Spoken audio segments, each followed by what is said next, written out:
Shalom Devotion from Nations, gimana semua kabarnya? Sekali lagi back with me, Pastor Christian. Saya dari Kelapa Gading, Jakarta, JKI Providencia, and I'm so glad and honored to share some words with all of you. Hari ini satu firman yang saya pengen sharing yang ada di hati saya beberapa momen ini sebenarnya adalah bicara mengenai transformasi pikiran. Saudara, ayat yang saya akan ambil hari ini ada di Roma 12 ayat 2. Saya akan bacakan. Firman Tuhan di Roma 12 ayat 2 dikatakan begini. Janganlah kamu menjadi serupa dengan dunia ini, tetapi berubahlah oleh pembaruan budimu, sehingga kamu dapat membedakan manakah kehendak Allah, apa yang baik, yang berkenan kepada Allah, dan yang sempurna. Kalau dalam bahasa Inggrisnya ada dikatakan conform. Do not be conformed by the pattern of this world, but be transformed. Ya, ada conform, ada transform, dan dua-duanya diterjemahkan dengan arti yang sama, berubah. Tetapi ada dua perkataan yang jelas berbeda. Yang satu berubah conform, yang satu berubah transform. Saudara, dua-duanya memang kalau diterjemahkan berubah, tapi dua-duanya memiliki makna perubahan yang berbeda. Conform itu artinya dirubah dari luar, dirubah oleh keadaan di luar. Sementara transform itu dirubah, ditransformasikan dari dalam. Ya, saudara, ini yang hari ini saya mau bahas. Pertama saya mau bahas tentang conform, dirubah oleh dunia ini. Yaitu bagaimana kita dirubah oleh keadaan, dirubah oleh faktor luar. Mungkin kalau saya boleh bedakan antara conform dan transform. Saudara, conform itu mungkin kalau Anda tahu batu sungai. Ya, apapun batu, kalau misalnya kamu ambil batu dan kamu taruh di sungai, batu yang kasar sekalipun ketika kamu taruh di sungai pada akhirnya akan menjadi batu yang halus. Betul ya? Kenapa? Batunya ngapain? Nggak ngapa-ngapain, diem aja, diem. Asal dia diem, keadaan yang akan membentuk dia gitu loh. Kalau kamu taruh di tempat yang gersang, dia akan menjadi bolong-bolong gitu kan ya. Karena dia nggak ngapa-ngapain, dia hanya diam dan dia akan ditransformasi. Dia akan berubah nggak? Betul. Segala sesuatu di bumi ini pasti berubah. Nggak ada di dunia ini nggak ada yang berubah, saudara. Batu pun yang kita anggap benda mati juga berubah. Karena ada partikel yang bergerak di dalamnya, saudara. Karena itu batu sekalipun tidak bisa merubah dirinya, tapi dia bisa dirubah oleh keadaan di luar. Itu yang dikatakan conform. Sementara transform itu menggunakan kata Yunani metamorpho. Dari situ kita mendapatkan kata metamorfosis. Saudara, metamorpho berbeda dengan conform. Kalau conform tadi kita cuma tinggal diam, maka kita akan dirubah dengan sendirinya. Sementara metamorpho atau transform itu bicara soal seperti kupu-kupu, metamorfosis, saudara. Artinya apa? Ada komitmen, ada tekad, ada kemauan, ada kedisiplinan. Ketika kita mau, maka kita akan mengalami transformasi dari dalam, saudara. Nah, ini yang saya mau bahas. Kalau kita lihat conform, seperti yang saya sampaikan, conform artinya dibentuk dari luar. Kalau kita dibentuk, jadi gini saudara, kehidupan kita di dunia ini hanya ada dua. Kalau kamu nggak di-conform, maka kamu di-transform. Kalau kamu nggak ditransformasi, kamu pasti sedang di-conform. Semua kita pasti sedang berubah, saudara. Kita semua sedang berubah kepada sesuatu. Kita semua sedang mengarah kepada sesuatu. Kita semua sedang mengalami perubahan. Semua kita.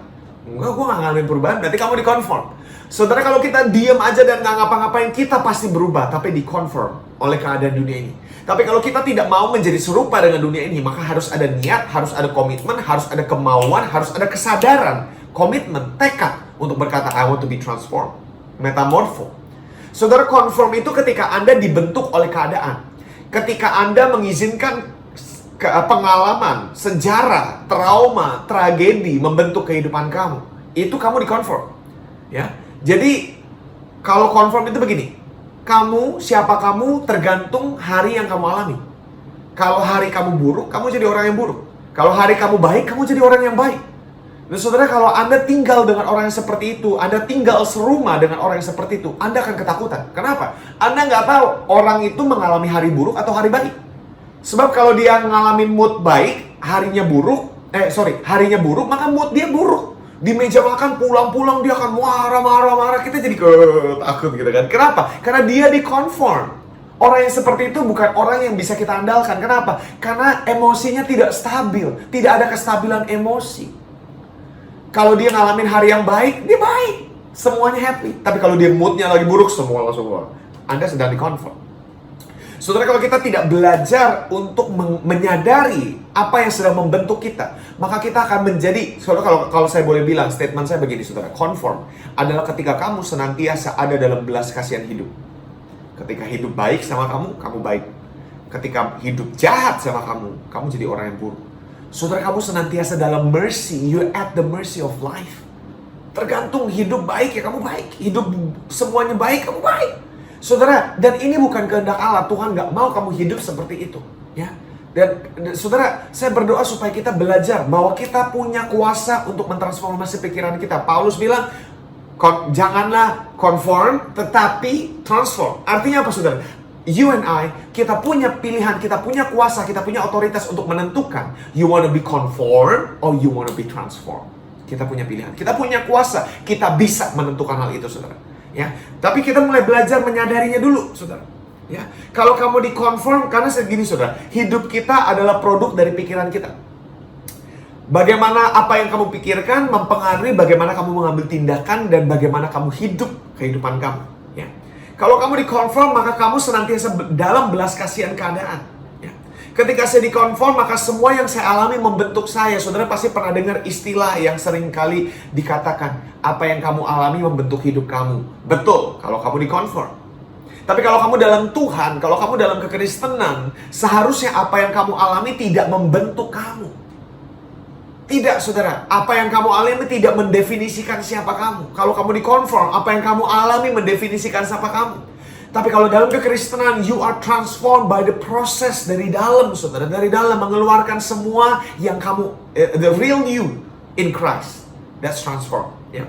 Kalau di-conform itu artinya kamu menggeneralisasi pengalamanmu menjadi sebuah kebenaran.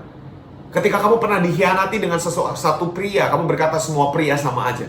Ketika kamu dikhianati oleh seorang pastor, kamu berkata semua pastor sama aja. You are being conformed. Kenapa? Karena kamu mulai mengambil pengalaman menjadi kebenaran. Saudara, saya mau katakan, pengalaman kita bukan kebenaran. Pengalaman adalah guru yang baik, but it is not a truth. This is truth. Bible is truth. Pengalaman kita bukan. Ya. Ketika kamu hidup conform, kamu hidup dipicu oleh keadaan. Ketika hidup baik, kamu baik. Jadi kalau saya boleh bilang bahkan begini, kalau kamu di-conform, siapa kamu tergantung cara orang memperlakukan kamu. Kalau mereka memperlakukan kamu dengan hormat, kamu hormat juga. Tapi kalau mereka memperlakukan kamu seperti sampah, kamu akan memperlakukan mereka juga seperti sampah. Artinya apa? You are being conformed. Saudara, kalau kamu ditransfer, kalau kamu di dalam Tuhan, baik dia menghormati kamu atau tidak menghormati kamu, kamu tetap harus menghormati dia. Kenapa? Because that's who you are. Itu bukan, that's not the image I'm trying to project. That's who I am. I am honorable. Even you don't honor me, I'm honorable. Because I am honorable. I'm not being, saya nggak honor kamu karena kamu honor saya. I honor you because I'm honorable. Saya adalah orang yang give honor. That's who I am. Saudara, kita harus belajar hidup ditransform, bukan diconform, bukan dibentuk oleh keadaan, tapi dibentuk oleh firman Tuhan, menjadikan kebenaran Allah fondasi kehidupan kita. This is very important. Tuhan merancang kehidupan kita untuk ditransform. Kalau saudara tanya transform, seperti yang saya bilang metamorfo, artinya kamu dirubah dari dalam. Saudara, kalau saya lihat Alkitab ini, this is not a book. Alkitab ini bukan buku about who you have to be. Ya. Alkitab ini bukan buku tentang kamu harus jadi orang seperti apa. Alkitab ini adalah buku tentang siapa kamu yang sesungguhnya.